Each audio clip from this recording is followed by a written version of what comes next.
In conclusion, I would like to zero in on some of the key words that were used throughout this presentation.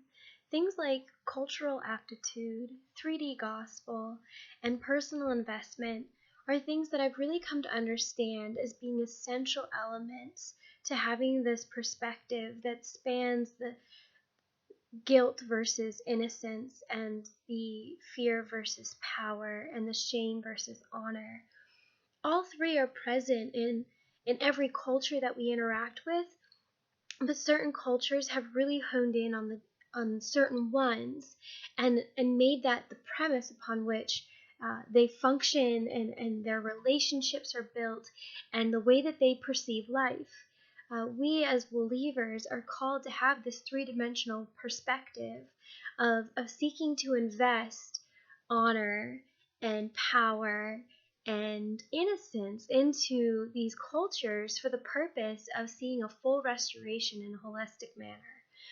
But in order for us to have this 3D perspective, we do need to have cultural aptitude, meaning that we need to know the differences between cultures. We need to understand them. We need to be knowledged in them. We need to be knowledged in more than just the tip of the iceberg, the what their culture looks like, but really dig deep down to that how, and then understand what's driving them. What are those currents looking like? And once we have that cultural aptitude and we're knowledged in it, then this 3D gospel comes alive to us. We have a new perspective. We have the ability to speak with them.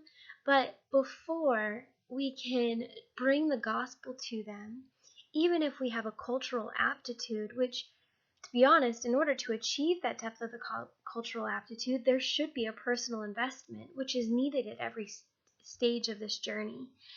We need to be personally invested in understanding our own culture. And then we need to be personally invested in the cultures that we're looking to go to.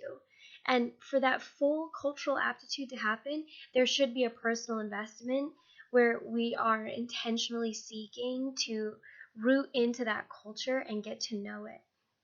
And so these three things, when they come together, we really have the perfect storm of what we need in order to influence and impact these different cultures, including our own. And the gospel is so powerful that it transcends all of these, that it can conquer the fear and it can conquer the shame and it can conquer the guilt. But it needs hands and feet like us. God designed this all with a purpose. He designed it intentionally that we would be the ones going. And so in order to fulfill what it is that He's asking of us, we need to begin building this knowledge base, but also this personal investment to bringing the gospel to these different cultures, including our own. So I hope you enjoyed this presentation, and it's definitely something that's still in the works in my mind. I enjoyed reading the book 3D Gospel, and I hope that you'll take some time to maybe pick that up and get to know a little bit more of this perspective of not wanting to just stay one-dimensional in our view of the world through the culture that we've been raised in, but really taking the opportunity to transcend those, understand all cultures, and then base our ministry and our missional living off of that. So I hope you had a wonderful time in class this weekend, and I hope you know that I did miss you dearly.